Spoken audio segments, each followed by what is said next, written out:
some trouble getting out of bed this morning. It was really, really, well, I say it's really, really cold, but that's only because of the wind. Uh-huh.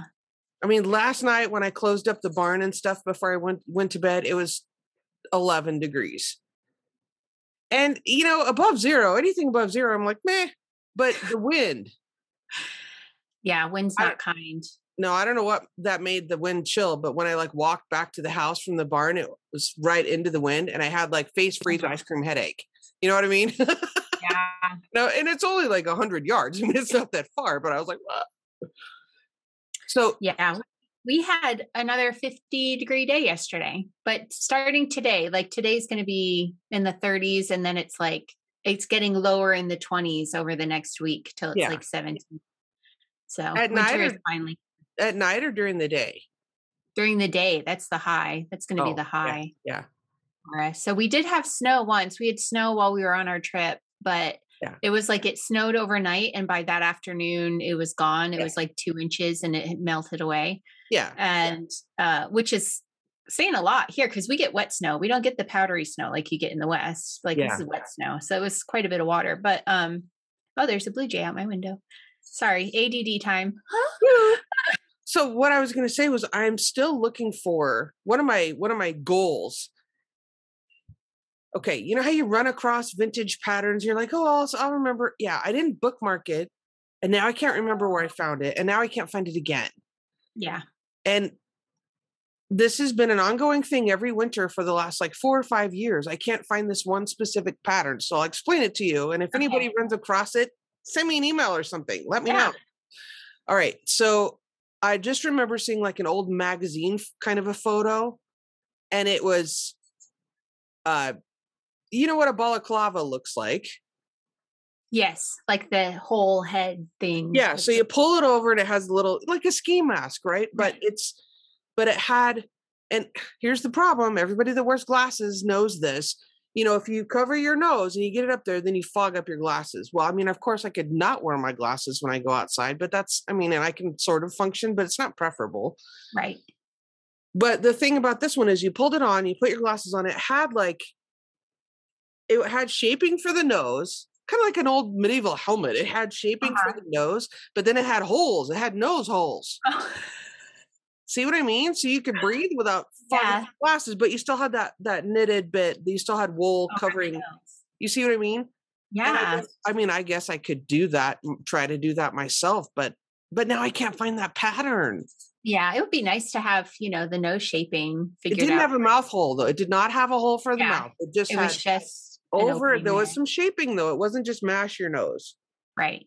Right. And it had nose holes. And so I need one like that. It's out there somewhere. Someone's going to know it. I hope so. That'll help. It might be like a year from now and people are like, okay. I mean, I've already waited this long. Yeah. So, and I do the thing where, you wear a cowl or whatever, you pull it up like this, but then it like falls down or it's, I don't know. Yeah. Well, plus anytime you wear something over your nose and mouth in the wintertime, it catches all the moisture. And then it freezes. Like wet against your face and then it freezes. So, that's smart anyway, having an exit chute for the blue jay's gone. On that. Should we have the chicken report? I am still working on my rows for today. So I don't have a completed chicken report. Well, how's it looking? It's looking good. Oh, we're almost done. Yeah. So that's yesterday. So I don't know. I probably have 4 more rows, maybe. I have this much left. I actually wound it up because yesterday was dumb. Yesterday was a lot of running around and stuff. Yeah. So I thought I hadn't bought any Christmas presents for my family, my extended family, I should specify. And we're doing a get together on Christmas Eve. And so I needed to get that figured out. So I was just going to go to the mall and look for something that was like good couples gifts and just get that for everybody. Because there's one teenager and there's one single adult person, but everyone else is a adult couple. So I was like, I'll just get all of that for the thing and then figure out for the other 2 people. But then my husband decided to come with me, and we went and had dinner for lunch first, which was wonderful. Very delicious. One of our favorite places to go. And we had a great time. But then we were sitting there and I was like, what are the chances I'm going to find something that works for everybody? And then all the stuff. So then I was like, well, let's just do gift cards.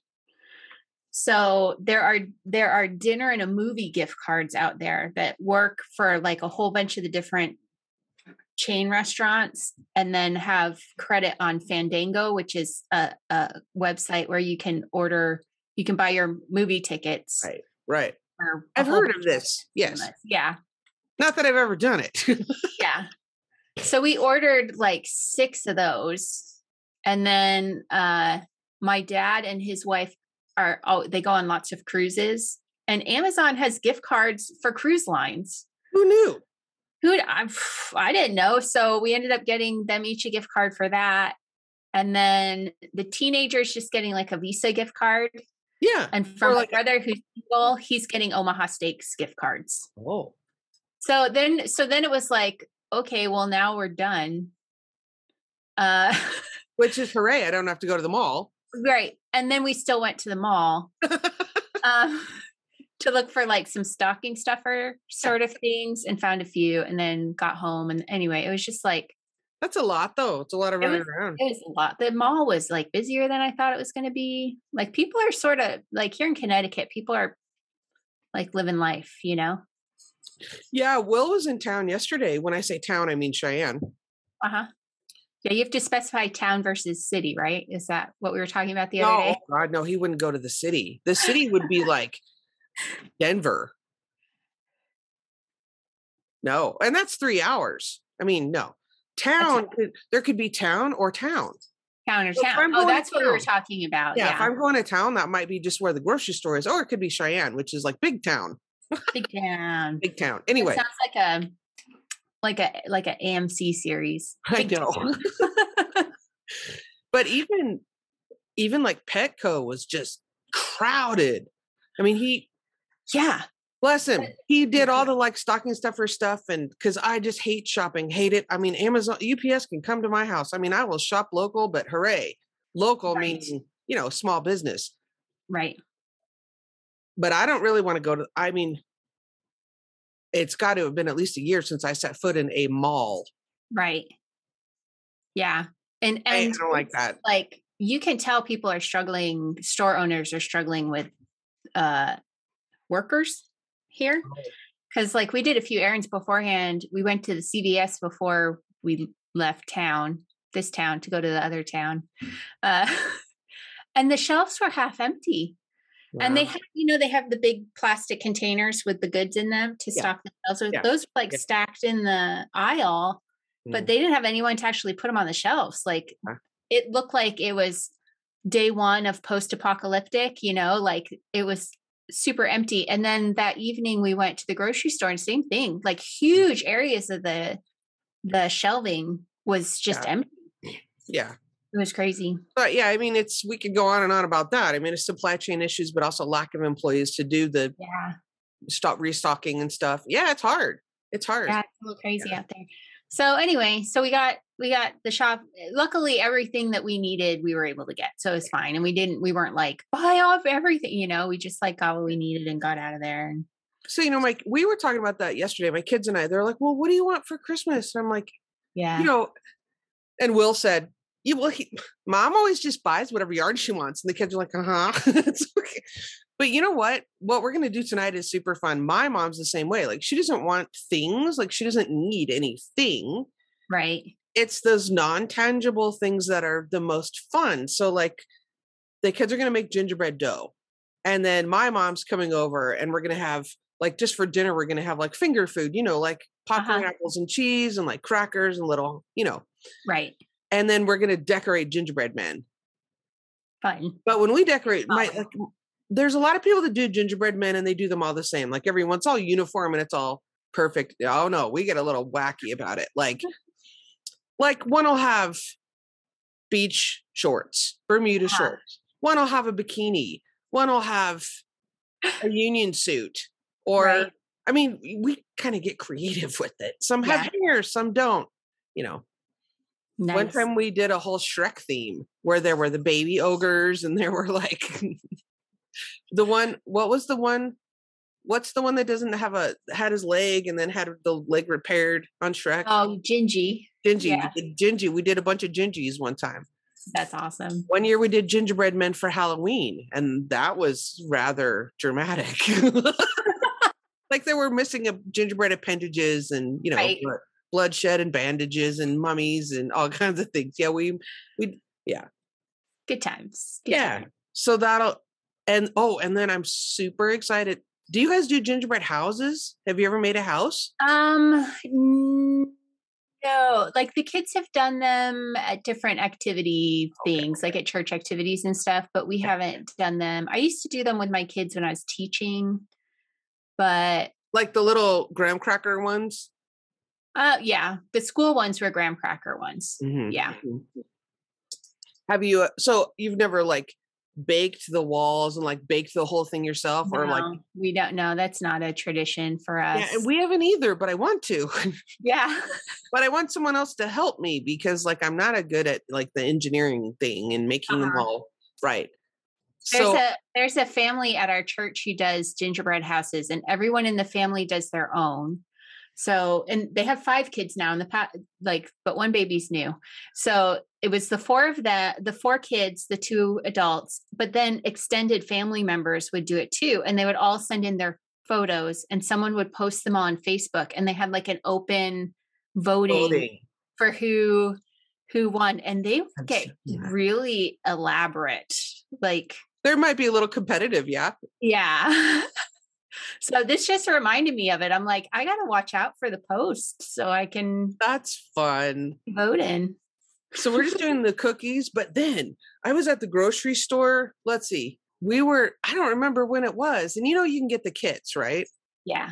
So my daughter and I saw an Oreo cookie kit, and it has like Oreo, you know, a little house, and it has trees and whatever. And they're made out of Oreo cookie, but like the green Oreo cookie stuff. And then there's like the Oreo cookie cream business. I don't know. And you wonder, like, is that stuff really stale? Or, I mean, is it meant to be eaten? Could I eat that? I mean, I don't mind stale candy. I kind of like old candy, actually.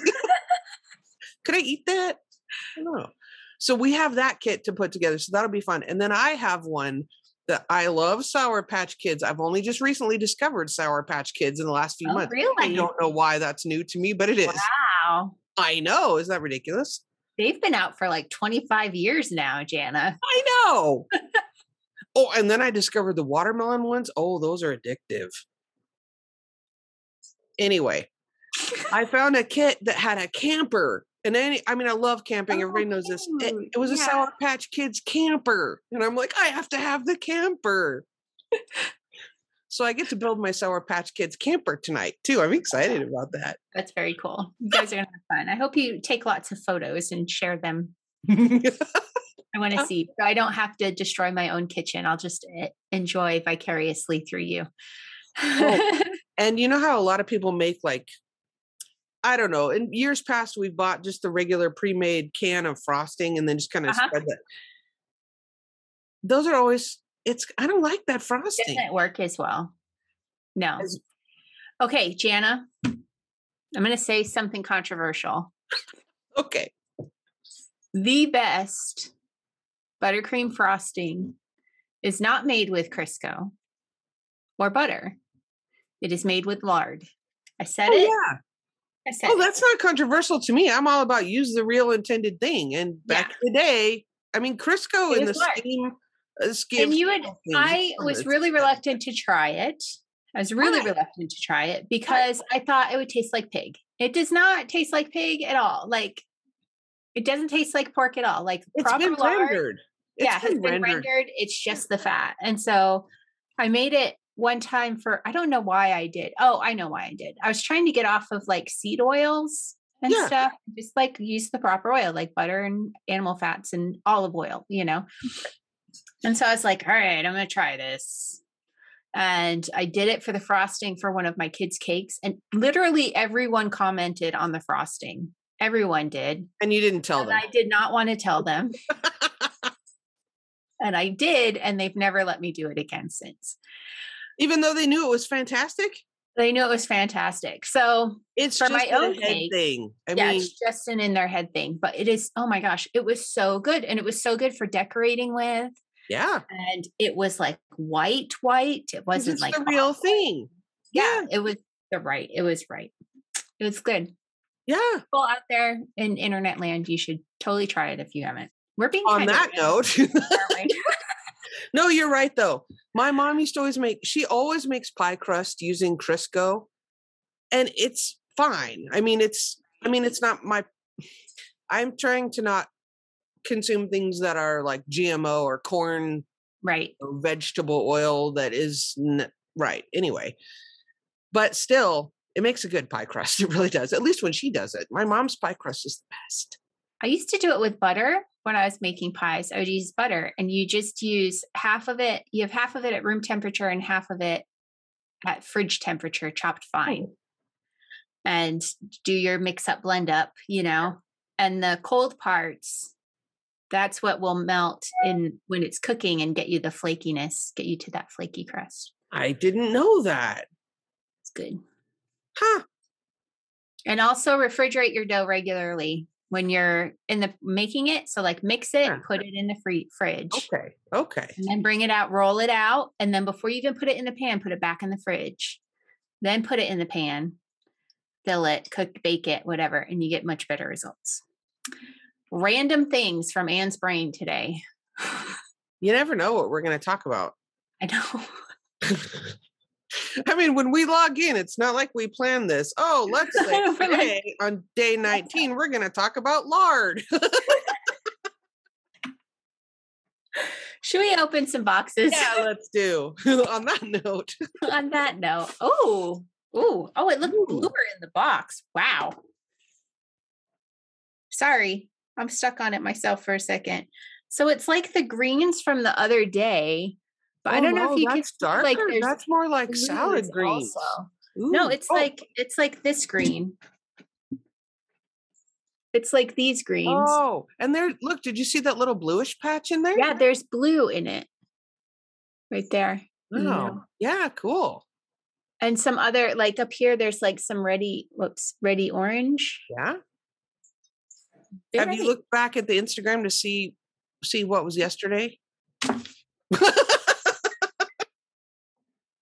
I don't think she's posted this. She hasn't posted this one yet. Okay. And I haven't, did I? I don't think I've seen this one. I did see that this one was the seahorse though. I saw the post for that. Yeah. That's the last one I saw. So today she'll post this one. We'll have to go check. Yeah.